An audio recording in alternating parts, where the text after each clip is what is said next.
Call the regular Dixon County Commission meeting order September 13th, 2018. Please stand for the flag salute.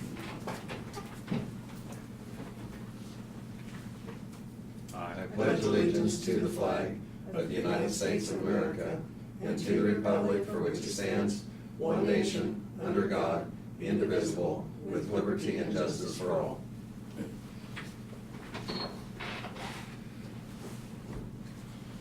Approval of the agenda with no additions. I make the motion. Second. Been moved and second. Any other discussion? Not all those in favor say aye. Aye. Opposed? Motion carried. Consent agenda, minutes of the September 6th meeting, fund expenditures of $172,426. I move we approve the consent agenda. Second. Been moved and seconded. Any other discussion? If not, all those in favor say aye. Aye. Opposed? Motion carried. Commissioner comments and committee reports. Lynn, you want to go first? The only thing I have, I did attend the 9/11 ceremony over at Fort Riley, and it was certainly quite a remembrance of what took place on 9/11, but also the challenges as far as our nation and way of life are always being under attack, you might say, in some way or another. Also had a chance to visit with some of the leadership over there, and they just reminded me that they're interested in continuing community partnerships throughout Dixon County, and that if there's any way they can assist or provide a mounted color guard or any special events, but any way they can reach out to us, they certainly are interested. So I do have a Central Kansas Mental Health meeting, our regular board meeting next Monday, and I plan to attend that. Councilman Laverne? Yes, last Thursday, John Goff and I went over to Salina. The legislature last year set up a task force for transportation, a group of about 40 people, which included legislative people, different sectors of the equipment operators, and anybody that's involved in transportation, and they were putting on several meetings throughout the state, and Salina was the closest for us to go, and John was one that was able to testify on the behalf of the counties, and I think it's very important that we had somebody there expressing some of our needs, because there were a lot of people that had their pet projects that they wanted done, and so anyway, there was John was able to, he prepared a handout here that the people were able to receive, and like I say, I think some of the things that came out at the meeting was that so much money had gotten robbed, over $2 billion had gotten robbed out of the transportation fund to help balance the state budget, and we knew at the time that was not a good thing to be happening, because now they had postponed some of the projects that could have been done, and now they did bring out the point that when you postpone projects, that as far as maintenance on road and bridges, that it's going to cost you more when you do have to do it. And now we're in that position where we are a little behind on some of those projects, and it will probably cost more now to do it than if it had been done on a timely basis. And they were looking at kind of the budget for transportation. I think this is what this committee is supposed to give recommendations back to the state legislature on. And the budget is pretty obvious that the normal budget that they've been working on is not going to do any more than just try to keep up with preservation of what we presently have, and so any additional projects that they need to do is going to need extra money, and even then, one of the persons stated that even the budget won't even keep up with it. with maintenance, preservation of what needs to be done. So I think it's critical that, like I say, that we did testify, well, John testified, I did, but that we showed up at that meeting, and there was a couple other people from other counties that got to make a presentation. So, like I say, also there's the amount of state and federal aid that we get.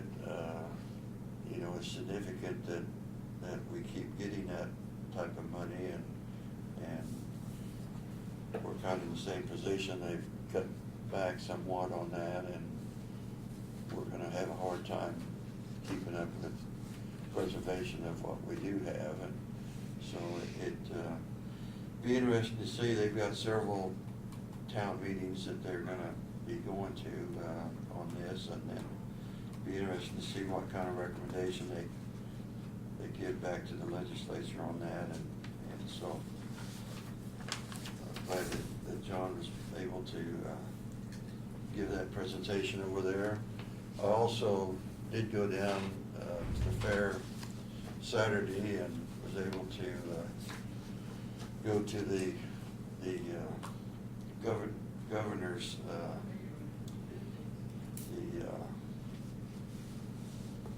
their campaign speeches that they were giving down there, and like I say, just sitting back and listening to it, it was a very full packed crowd in the audience, and a lot of cheering and yelling and dissatisfaction from some people, and it was a kind of a rowdy crowd. But just sitting there listening to all three candidates, it just seemed to me like some of them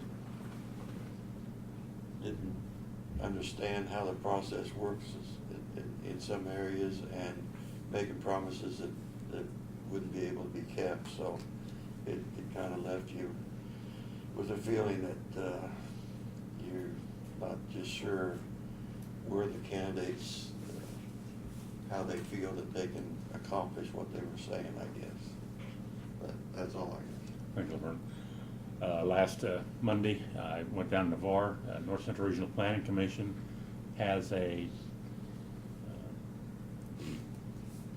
no, it's not that, boy. I can't think of the name of the deal. It's Northwest Kansas. But anyway, they sponsored a North Central Kansas Food Council. We had a meeting down there. There was about 7 or 8 people from the community. A lot of comments on how nice the building was down in Navarre. At our work session this morning, Chuck Scott from the Dix County Economic Development Corporation gave an update on the work they're doing, and then we had department head meetings in the basement. Any other comments anybody make before Brad gives his comments? Report. Brad?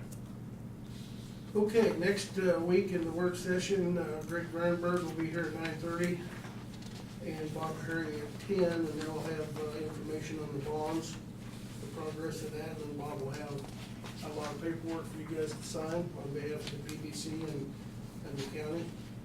Sherry will be here, I guess, at 9 o'clock too, to give her department update, but it'll be a busy work session getting through that stuff, so bring your good pen, I guess, and your strong finger. We did hear from Greg yesterday, I believe it was, and in your packet, you've got the reading, the sheet that shows the bond ratings of other counties. Our bond rating, as of yesterday, was unofficially rated at a AA-, which is very good. And on that sheet that provided you, it shows other counties in Kansas and where we stand in relationship to them. AA- is a very good rating, extremely good, so that should help us on our interest rates when it comes time. I think they'll tell you next week, but I think we're looking at the 15th of October of actually doing the issuance of the bonds, so it's coming up here real quick. So all good news there so far. So also I want to let you know that Tim has sent out letters to both the property owners at Talmadge, south of the church, and also the Garden Place Nursery on the issues, the blight issues at those locations, and giving them 30 days to to deal with those, or else we'll get with Doug and talk about violations and what enforcement, take the appropriate enforcement action, so. You've got the year-to-date budget reports in your packet, and, really don't have any concerns on the department budgets yet. We do know, obviously, from the report that you heard last week, that we may have some issues in district court, but it doesn't sound like they'll be huge. The sales tax pleasantly up, again, it's higher than it has been at any time this year, and I can attribute that, I guess, to June, the report had been when, Love's and 24/7 started coming online. So I don't know whether that's, was Love's on in June, or did they come on? No, they took 1st August when they opened. Oh, that's right. So Yeah, they this is didn't probably open 24/7, Yeah, yeah. they opened 24/7. Yeah, they didn't open up till. So it most probably stands to get better yet, so, things look good both on that and on our special sales tax, so. And then, the only other thing I had, well, actually two things. In your package, I gave you a copy of the map that's labeled Gypsum Valley District 1. We made some changes to that fire district over in Union Township. We now have one more change to do. It has to do with the taxing portion of the district that is in 24 sections of Jefferson Township, which is the light purple on the map.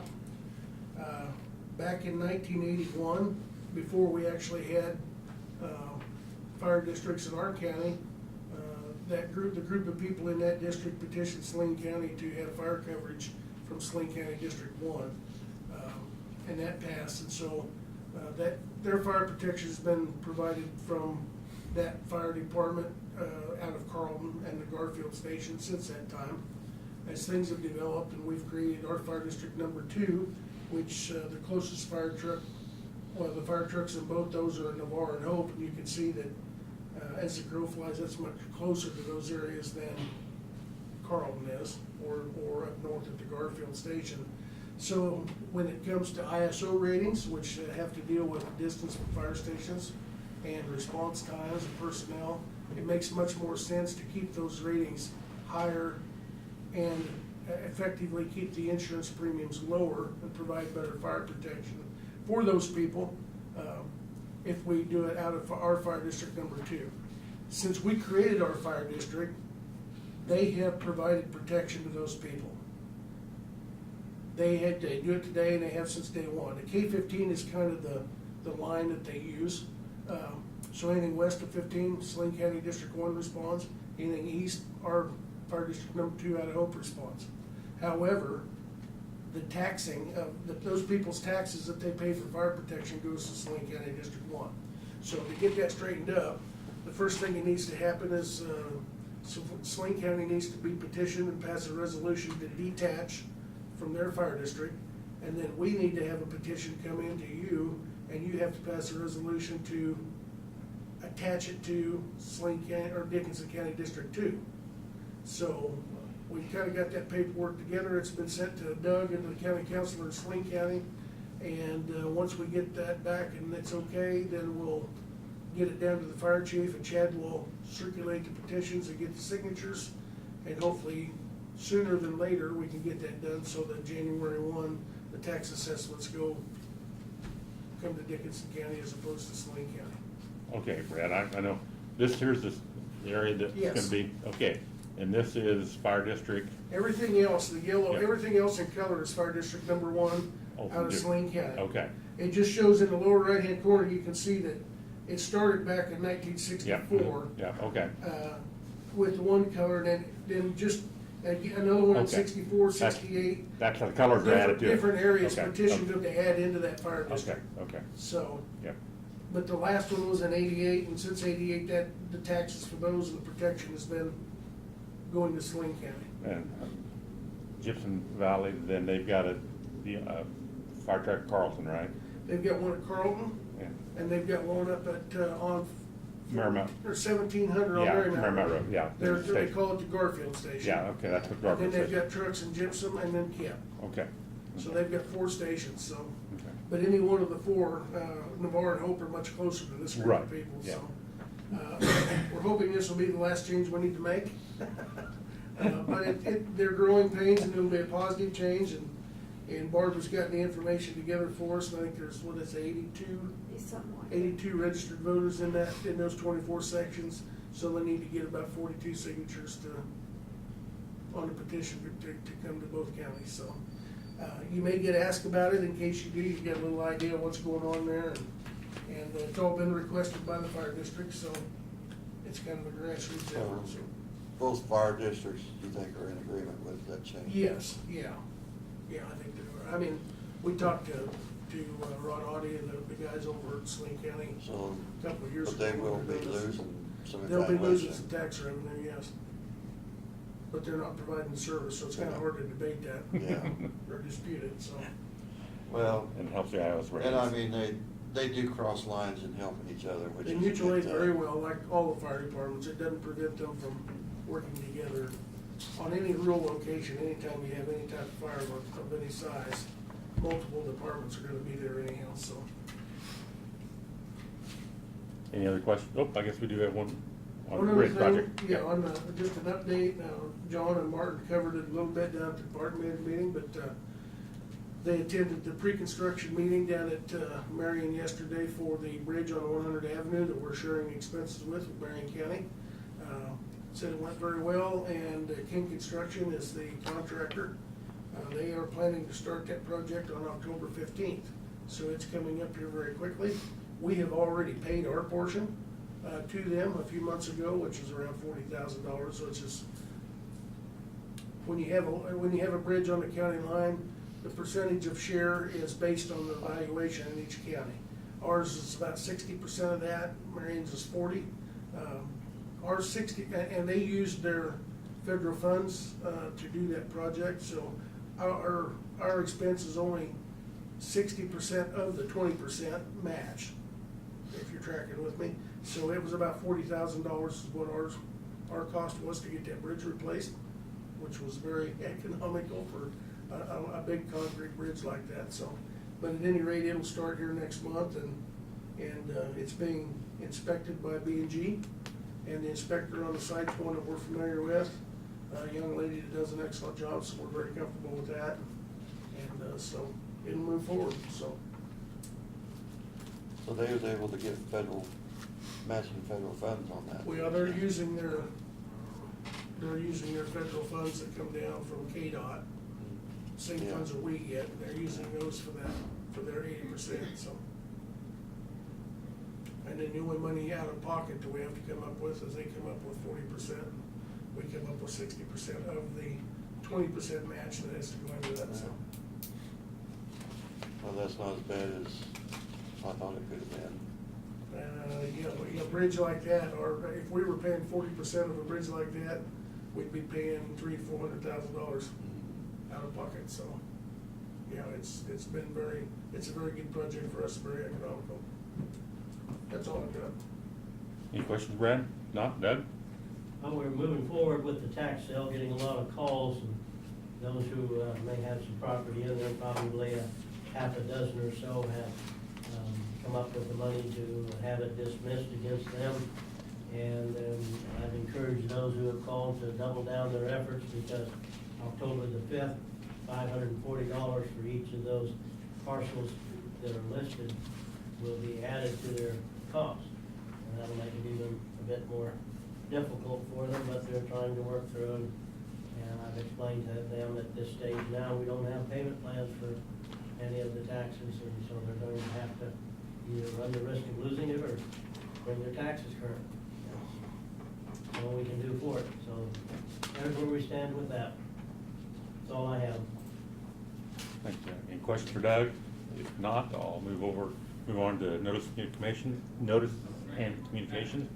We got a letter from the Department of Health and Environment about the Detroit sewer system. We got two proceeding for the permits. We got I think everybody got a letter from Cool Flat and Strobel's, invitation to a luncheon or dinner at the KAC conference. And then we have clerk of district court, the monthly report, county clerk fees of $686 $82. Prosecuting attorney training fund, $227. Dixon County reimbursement, $276. And then diversion fees, no, fingerprint and booking fees, $855.